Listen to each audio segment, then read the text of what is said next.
growing with Grandpa. What's up? That's what all you trenders say, isn't it? What's up? I tell you what's up. I told you the other day, me carrots is up, me parsnips is up. That's a bit of a joke, isn't it? Well, I wanted to show you this. We're going to talk about tomatoes today, growing tomato plants, and what you've got to do with them now, your tomatoes and your peppers and your cucumbers, whether they're indoors or outdoors. But I just wanted to show you, I haven't got a very big garden here. I used to have much bigger garden with a very large vegetable patch, and I used to have a separate plot somewhere else once as well. But I just got a tiny little vegetable patch here. This is about 15 foot by 6 foot. But then I've got this little bit at the side here next to my greenhouse, and my greenhouse is only 6 foot by 6 foot. So it's a very small greenhouse and a very small vegetable patch. But I can grow lots and lots of things, and I pack them in here. I grow lots of crops, and I'm hoping we'll have a good harvest again this year. But most years we get lots from this little vegetable patch. It's amazing what you can grow, and the carrots and the potatoes in the pots, and beans in pots, sweet corn in this little veg patch. The only thing is, when you're growing really lots of crops in a small space, you need to make sure that you look after your soil. I put in, you might see one of my previous videos, I put some of my lovely compost, which you can see how to make your own compost on another one of my videos. Lovely homemade compost. Put that on to mulch and to give lots of goodness. I put it here, do you remember, around the sweet corn, because we want them to grow strong, and they'll put out new roots there to make them really strong. And we also sowed some seed in there. But that mulch, that compost and manure mix will work its way down into the soil eventually, keeping the soil really full of nutrients. So you must look after your soil. And in the winter, I'll be digging lots of good organic matter in there. But come on down, because it's tomatoes today. As you can see, it's only a small garden, but I put lots of lovely flowers in as well, and lots of things for the insects. Wow. How are your sunflowers doing this year, boys and girls? Are you growing the sunflowers? Well, I got some here. This one is one that actually self-seeded from last year. Yeah, obviously, because I laid the seed heads on for the birds, you see, and some of them might have to eat the seeds. Some of the seeds have obviously fallen. This one grew, so this is in advance of a lot of the others, because we had a mild spring. We had some nice warm weather. These are the ones I grew in pots. They're not quite as big yet. I put them out after I'd grown them in pots. But anyway, this is the subject today: tomatoes. We'll show you the greenhouse tomatoes. I think my cameraman's getting caught up in all the plants here. So we're going to show you the greenhouse tomatoes in a moment. But I want to show you these. Something very important you need to do at the moment. We grow tomatoes. Nearly all of the tomatoes you'll grow should be grown as what we call a cordon. And that's one straight stem up there. And then the fruits, the flowers come, and then they produce the fruits, the tomatoes. As you can see here, that's them. So that's the tomato flowers. And what will happen with these is, if we grow it as a straight cordon, we'll have tomatoes that side and then that side, all off this main stem. There are some bush varieties, but you shouldn't really grow any others as a bush, because what will happen, you'll get lots and lots of flowers and lots of tiny tomatoes, and those tomatoes won't ever really meet up. You want them to grow nice and big. So what you need to do is to take the side shoots out. People get worried about this, but it's quite easy. Oh look, I've been naughty. You see, I've been waiting to do the side shoots so I can show you. That's a good excuse, isn't it? Look at that one there. Now, there's the stem going up, and here's a leaf coming out. If there's something growing in that angle in there, in between the leaf and the stem, that's a side shoot, and that one's taken out. As you can see, I got a few here. They sometimes grow bits from the bottom as well. We want those out as well. Can you see all the way up? I would wait until at the top here, just in case you pinch the wrong thing out. You wait until that's really grown well there, and you can see where the new growing tip is.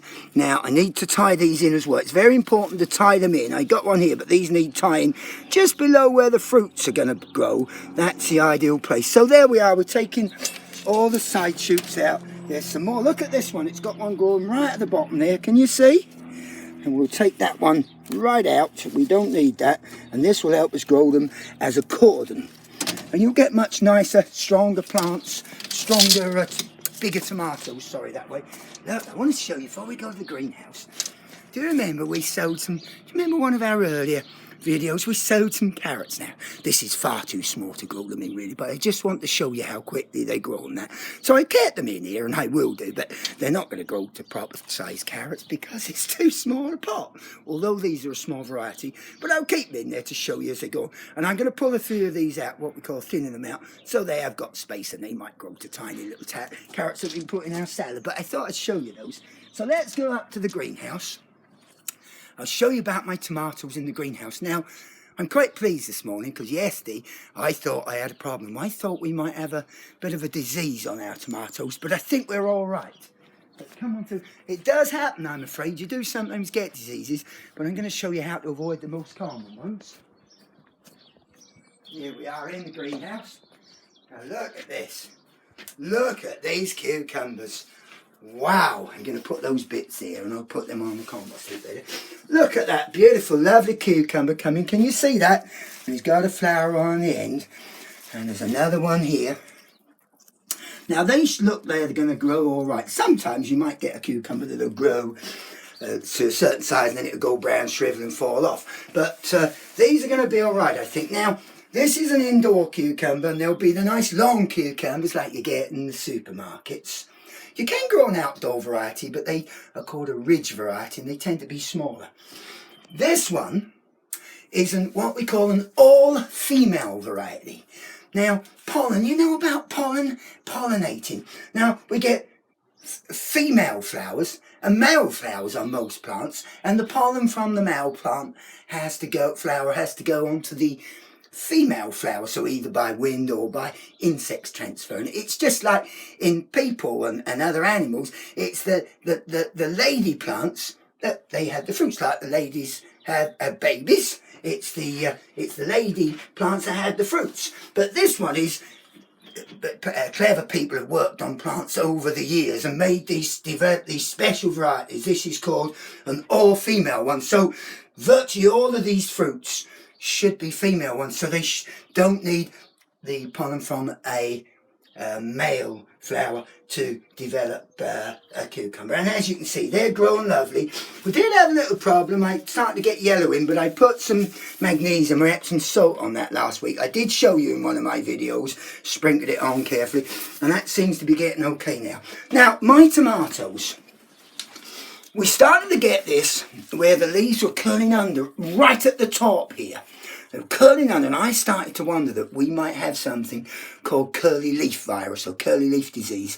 But I've never had it before. It's been in this country in the United Kingdom quite some years now. But I've never had it, and I was hoping it wasn't that.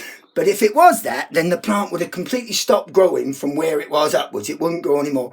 But I've now noticed that we have got new flower stems there. Some have now. Look, that's a little side shoot. I'll take another one. I got lots of side shoots here. So we haven't got, I don't think, curly top. Can you see they were under a bit, but they're coming out a bit more now. But one other thing that you can get, which isn't as serious, but you can get something, particularly when you're growing inside in a greenhouse. If it gets really, really, really hot, which is why you must have lots of ventilation, door open, and we've got the vents here. Because if it gets really, really hot, the plants can get stressed. And something that's quite common is something called leaf curl, but not the one I was talking about, the top leaf curl. This happens on the bigger ones further down, and they'll go yellow and start to curl up.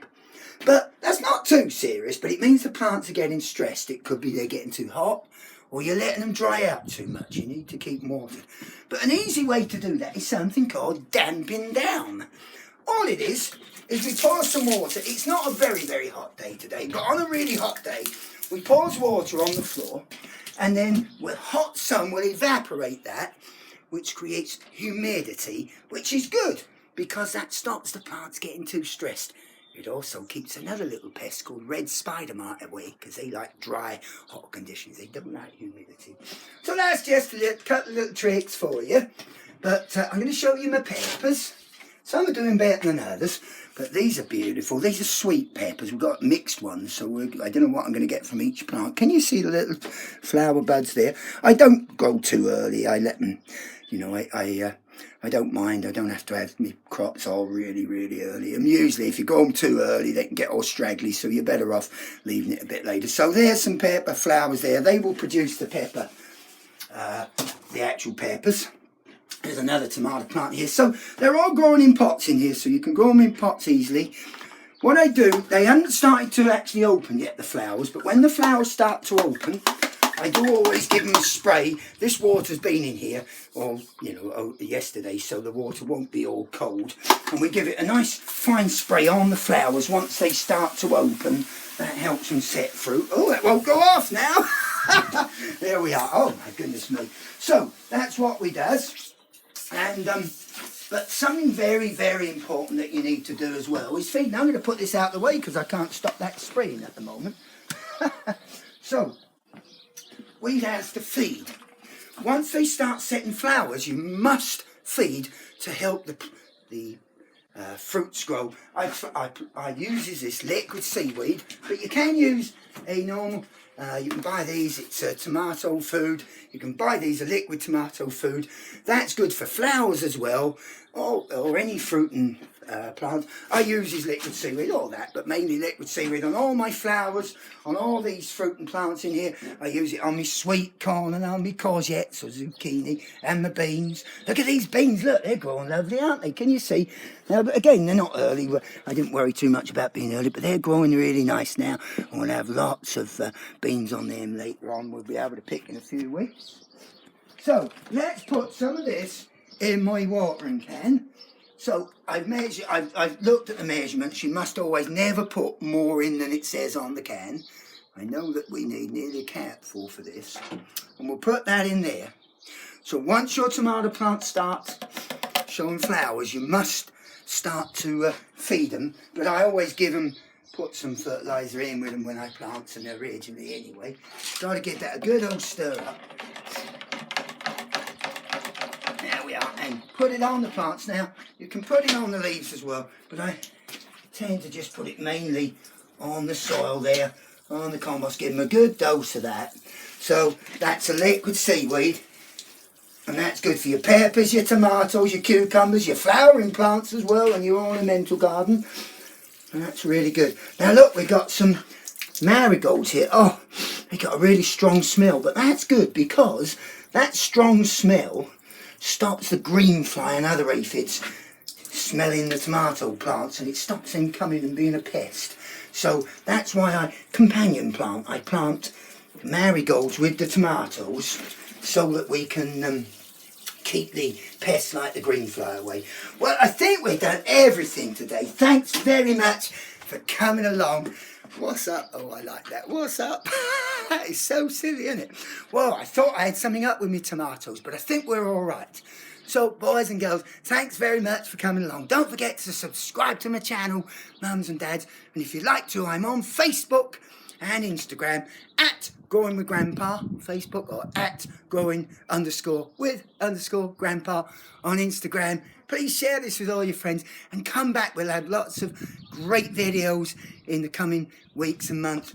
We'll be starting to be harvesting things really soon. Well, happy growing. I hope you do really well with your tomato plants. And please, on Facebook, post some photos up of your sunflowers and any other things you're growing. I'd love to see them. Bye.